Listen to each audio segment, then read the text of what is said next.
Protection with Blessings. Maṅgala Sutta. By Venerable Uttamo Thera.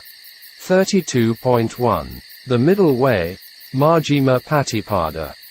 What is the Buddha's middle way?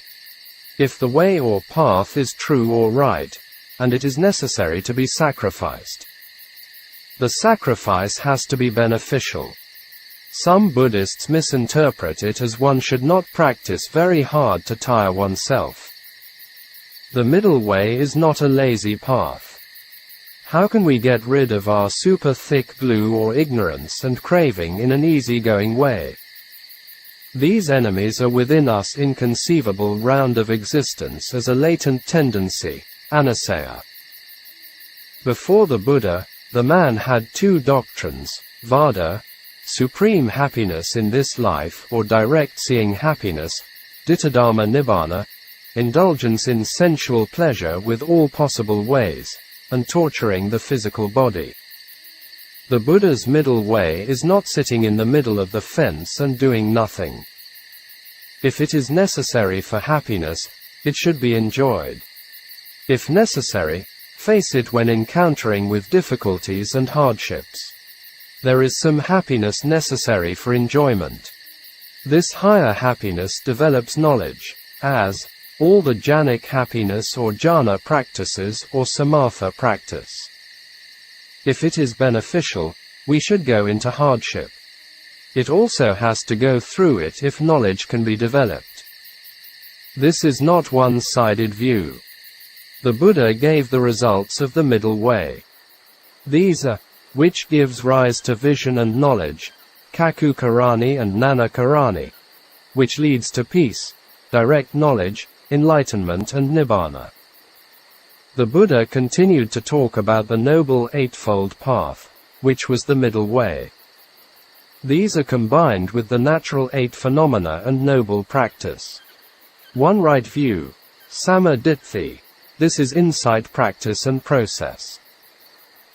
Seeing the nature of the mind and body process and its universal characteristics. It is not seeing him as man, woman, living being, etc. 2. Right intention or thought, Samma Sankappa. It supports the right view.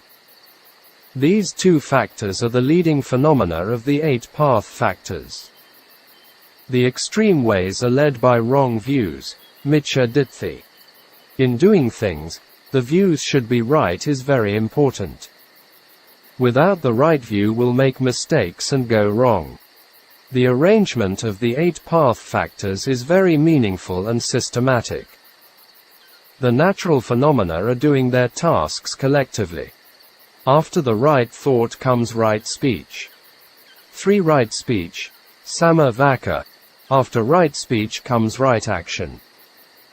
4. Right actions, Samma Kammanta. With thoughts, speech and action, we do our jobs in daily life or livelihoods. 5. Right livelihood, Samma Ajiva. Without the foundation of virtue, sila, cannot attain knowledge. 2 feet can be stood on the ground. The foundation should be stable and solid. In many discourses, the Buddha emphasized the importance of sila and its results. Right speech, right action and right livelihood are trained in virtue, sila sikha.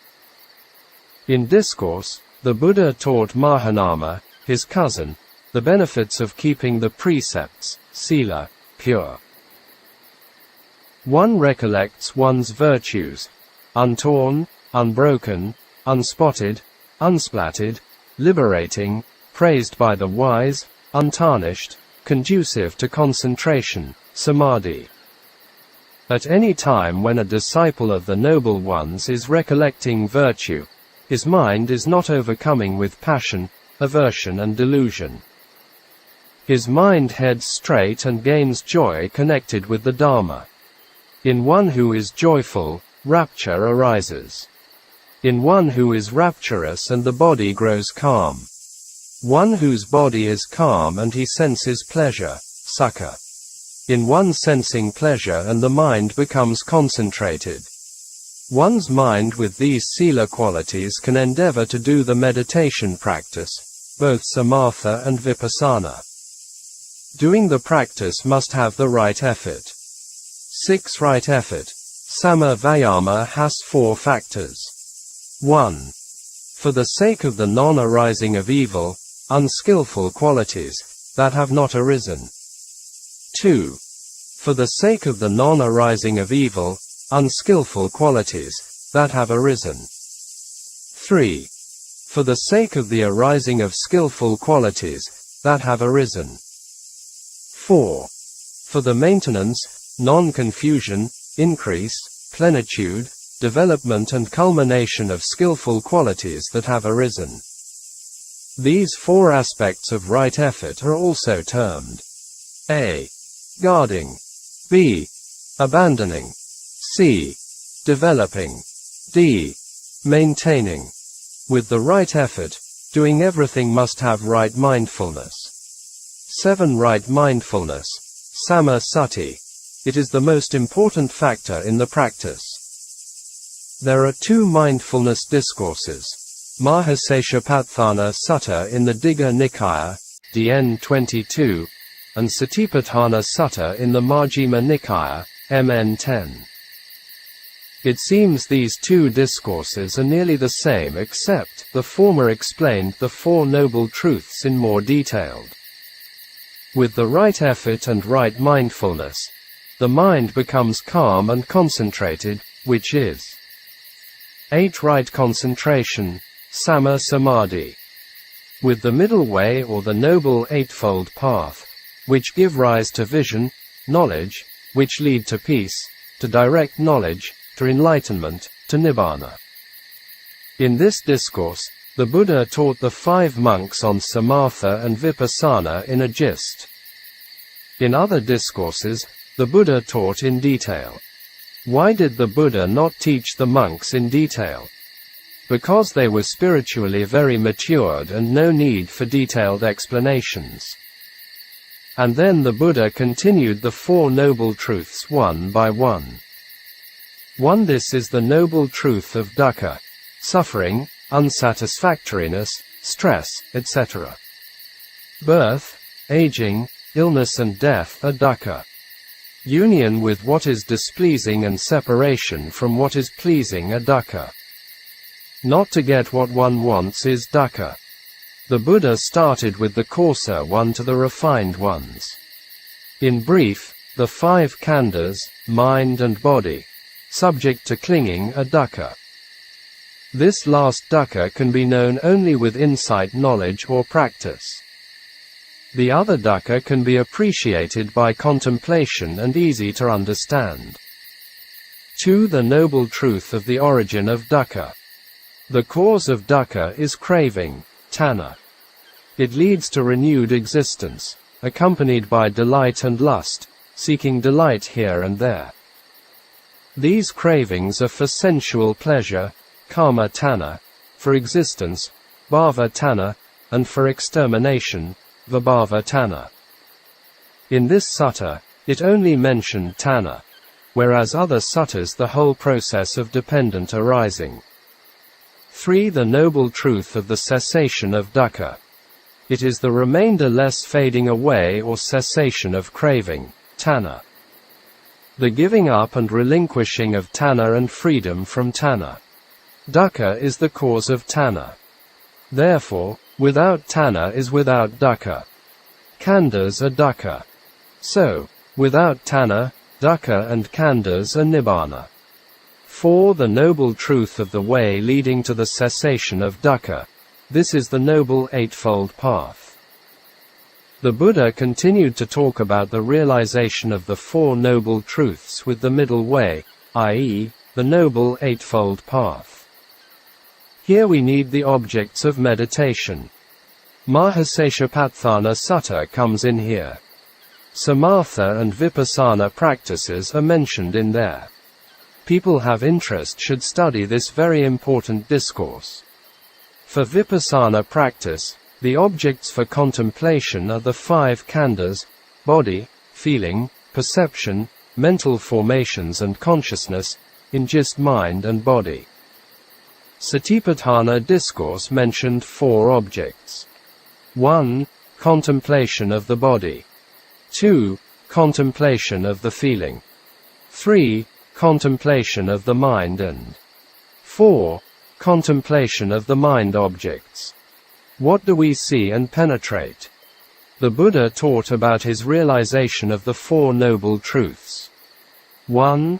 Dukkha nana, knowledge of dukkha. 2.